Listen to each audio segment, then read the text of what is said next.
When was the last time you were disappointed? And I mean, truly disappointed. Maybe you had a dream that didn't quite pan out. Maybe there was an opportunity that slipped through your fingers, or a relationship that didn't turn out the way you expected. Basically, something in your life turned out differently than you imagined. And suddenly you're left thinking, what now? The thing about disappointment is that it is such a strange emotion because it's rarely loud. It's more of a wake-up call that shakes us to our core. It's the reality check that slaps us in the face when we least expect it. It's the slow realization that something you hoped for did not become what you thought it would. And today, I want to talk about why disappointment is not the end of your story. In fact, sometimes disappointment is the exact moment your life begins to redirect itself towards something greater. So today, let's talk about disappointment in life and relationships, the psychology behind why it hurts so much, and how to transmute that emotional energy into purpose and growth. All right, welcome to the Main Lore podcast. I am your host, Laura, and this is episode 36. Yes. Now, why does disappointment hurt so much? Chances are that you probably cared a lot. You imagined something working out, and you were emotionally invested in a future that felt real to you. Psychologists describe disappointment as the emotional response that happens when expectations and reality no longer match. This is something that your brain takes very seriously. And so we love that dopamine, and it's that neurotransmitter connected to reward and anticipation. When we expect a positive outcome, the brain begins responding before the thing even happens, before any confirmation. So when the outcome falls apart, your nervous system experiences an emotional drop, which is why disappointment can feel almost physical sometimes. You get that heavy chest feeling, right? Like your chest hurts, that sinking feeling in your stomach. Your mind is grieving not just about what happened, but what you thought could happen. The thing that nobody talks about enough is that sometimes we're not disappointed by the actual person or situation. We're mostly disappointed by the version we created in our minds. And so we get ahead of ourselves and think about all the possibilities, which is a great thing to do, by the way. We all love a little illusion here and there. But unfortunately, the odds are sometimes not in our favor, especially in relationships. So when we fall in love, we tend to fall in love with potential, the possibility of it all, how we imagine our lives will be with that person, and the outcomes that can come from that. But when reality interrupts that fantasy, it can feel devastating. And as humans, you naturally seek meaning in everything. It's normal. Your brain loves crafting a good story to make sense of it all, right? Because we want to firmly believe that things will work out. And sometimes disappointment is simply reality telling you, hey, hello, this is the real story. You could craft all the crazy stories in your head, but by the way, this is actually the real story. It's like that show, what's it called? The MTV show, True Life. I don't know if you guys remember that show. But, it's like the person on the show is usually living in their own reality, and this is, to them, it's normal. To them, it's a regular day. But everybody around them thinks, hey, you're probably crazy. You're delusional, whatever the case may be. Even in sports, we believe that our favorite team is going to finally win the championship in any specific year. Some of us have been waiting long enough. I'm a Mets fan. And yeah, it's been a minute. I think since '86. But shout out to the Knicks. We've been waiting for them too for a while. I won't even talk about the Jets, but but yes, shout out to the Knicks. We're hoping to, finally win this year. So I'll be keeping my fingers crossed. But that's how committed some of us are to the outcome of seeing our team win. Spike Lee, he's been sitting in the front row of these games for decades, waiting for that championship win. But he's truly committed. That's what commitment looks like. I won't say illusional or delusional, but, he's keeping the hope alive. So I'm hoping, for his sake, this is his year. But anyway, let's shift things a little bit because disappointment feels final in the moment. But psychologically, it often becomes transformational. I want you to think of disappointment as more of a turning point, a chance for something new, or a new outlook. Whenever something goes wrong, you say, you know what? All right, that didn't turn out the way I expected. That means that something out there is actually supposed to work out for me. It's your opportunity to find out what that is. There's something called post-traumatic growth, which explores how difficult emotional experiences can lead to greater self-awareness in your surroundings, an increase in resilience and how you approach life, deeper meaning in the things that you probably would have never noticed before, and a stronger sense in your personal identity and who you are. You learn to understand what suits you and what no longer does. So, in other words, people often become more aligned with themselves after a disappointment. So, think of disappointment as the clarity that you needed. And yes, it's a rude awakening. Emphasis on rude because it's truly rude. It's so rude. But it's what you needed, even if you don't see it at the time.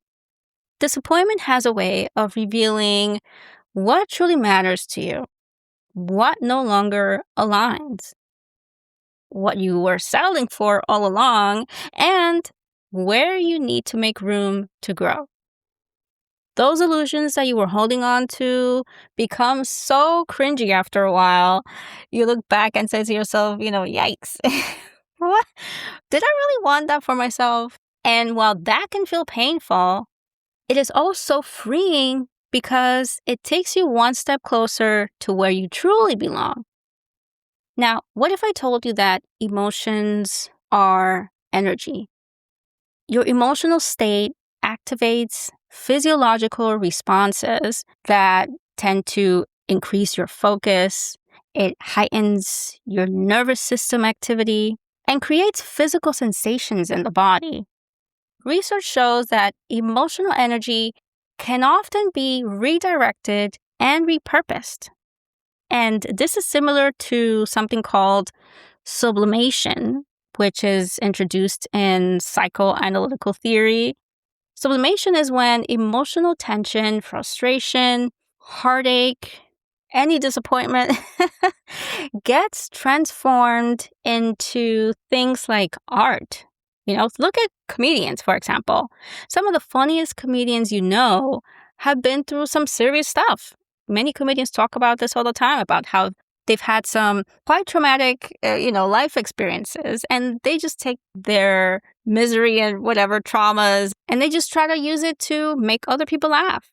And so it can be transformed into achievement, creativity, productivity, and purposeful action, which means that the energy that you are using to overthink, replay conversations, sit in sadness, can actually become fuel for whatever you're passionate about.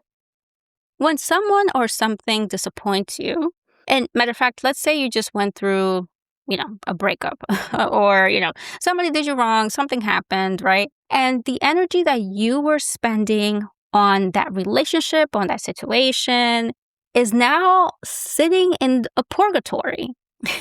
I know it sounds crazy, right? But that's what happens. It is energy that you were previously using, and now you need to find a new place to spend it because it didn't just go away, right? It's still energy that you spent somewhere, but now you need to shift it and move it somewhere else.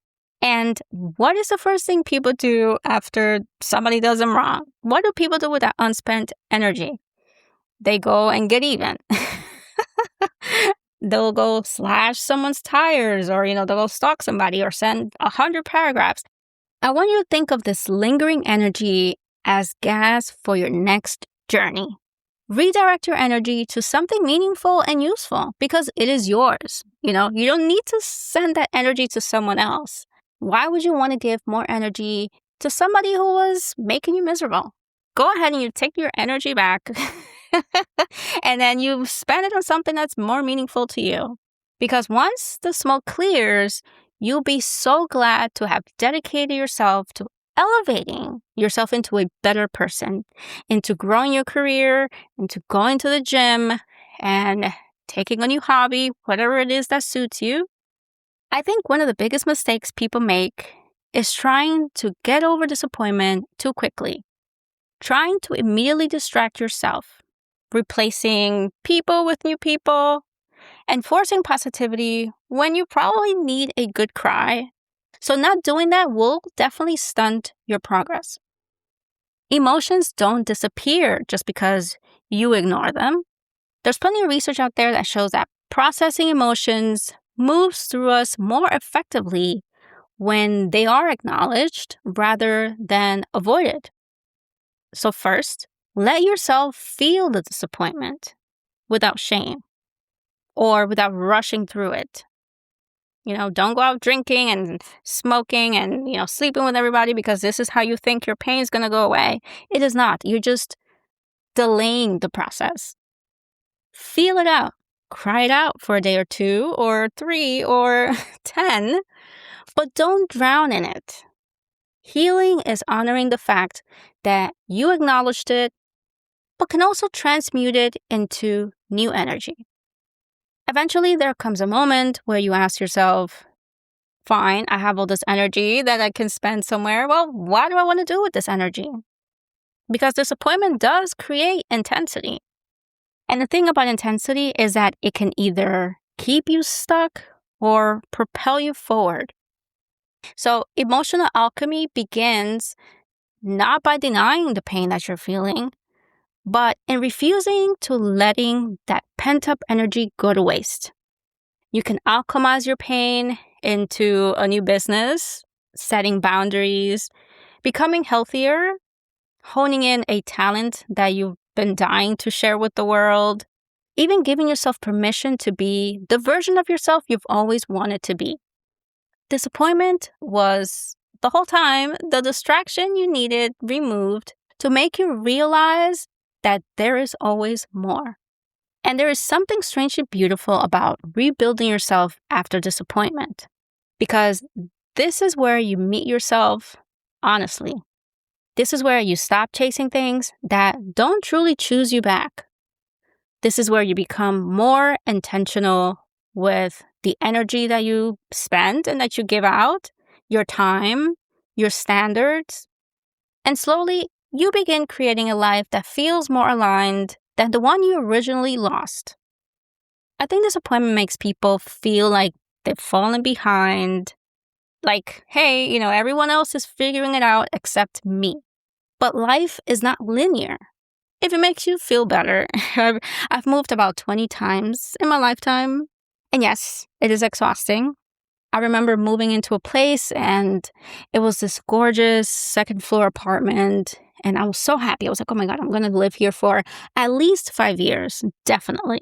So I signed up a lease for 2 years. I was close to the train station. Everything was perfect, lovely. Until I remember it was summertime when I signed the lease, okay? But until winter came. Don't I tell you that my electric bill was $600 a month on average because the apartment had almost zero insulation. And so imagine how disappointed I was that this place that I really loved was really not the place that I needed to stay in because, Lord, my pockets were being robbed.